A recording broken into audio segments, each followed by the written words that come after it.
is one thing that defines everyone over the course of these early years of this new century. That thing is the 911 attack. Everyone in government in every field of endeavor the world over is defined by their position on this event. It is not necessary to know the truth.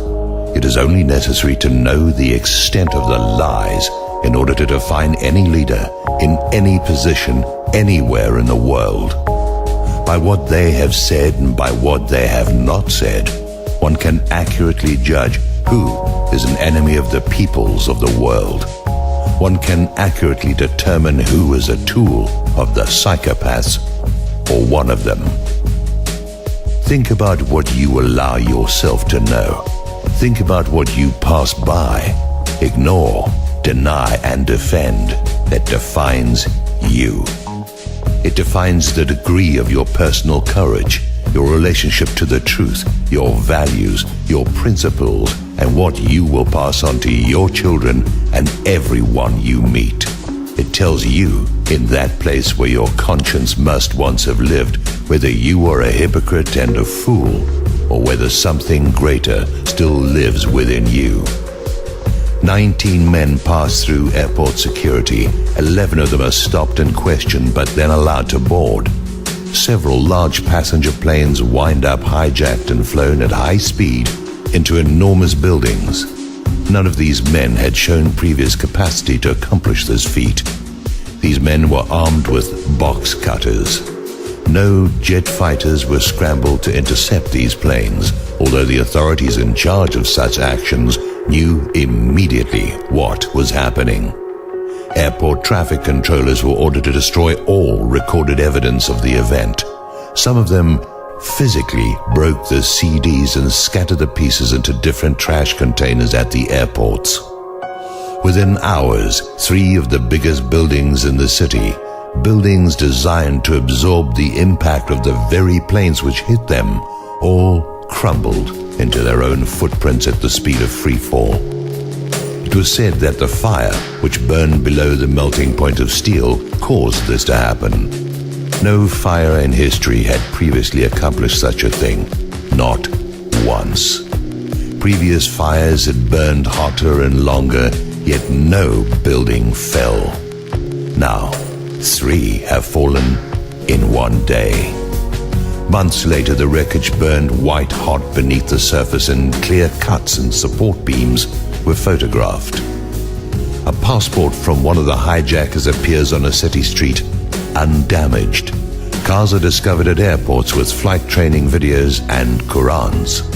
Apparently, the men who were deeply religious enough to give their lives to attack these buildings thought nothing of leaving their sacred texts behind.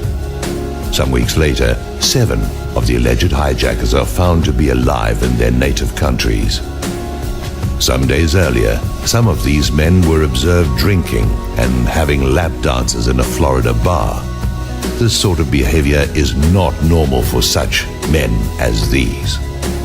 Around the same time, the ringleader of these men and some associates were observed by the FBI boarding a gambling boat belonging to Jack Abramoff. These men were tracked to Las Vegas and watched by the FBI, yet they passed through the airport security checkpoints. Even though 11 of them were stopped and questioned, they still boarded. On the day of the event, several men were observed videotaping the attack as it happened. They were seen to be dancing and celebrating as well. The police stopped and arrested them. They were found to be Mossad agents. Sometime later, they were quietly released and returned to their home country with no reasons given. The men videotaping and celebrating had to have known about the attack in advance in order to have been in a position to film it. Members of the bin Laden family, the man accused of masterminding the attack, were immediately flown out of the country. Bin Laden denied any connection to this attack.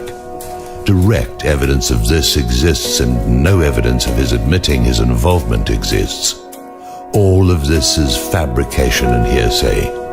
No one can present such information other than one fabricated video that was proven false by the world's leading forensic experts in Switzerland. Many insist It is true, but no one has such evidence. Go look. Show it to me. As a result of this event, major wars have been launched. Over 1 million people have died, with nearly another 5 million displaced.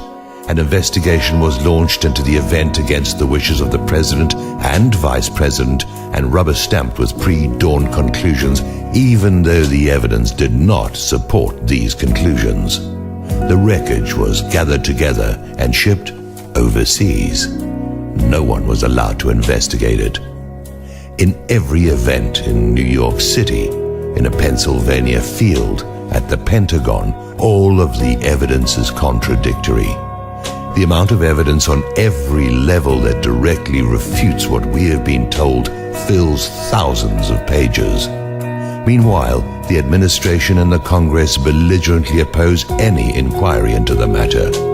People in government who have questioned the official story have been fired from their jobs or driven from office by the very party they are a member of. University professors are fired for discussing it.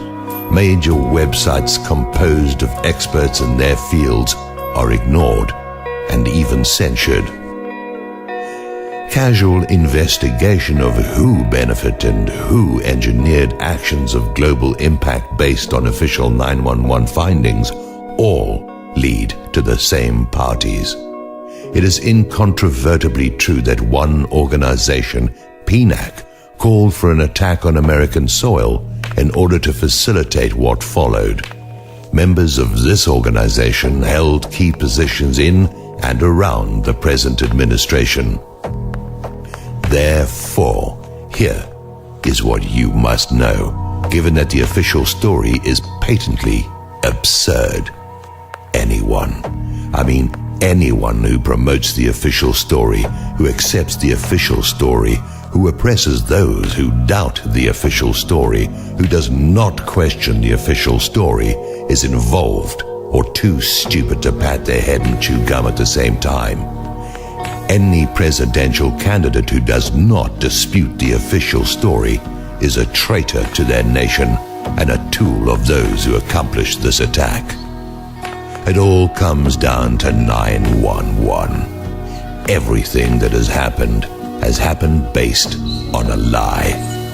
Everyone in government, in the media, in entertainment, in organized religion, in the public eye, and in the public who accepts and promotes the official story is either a traitor or a tool. Everyone who does not stand forth and speak truth to power is a coward, a liar, and complicit in mass murder. Everyone, everywhere, can be measured according to this litmus test.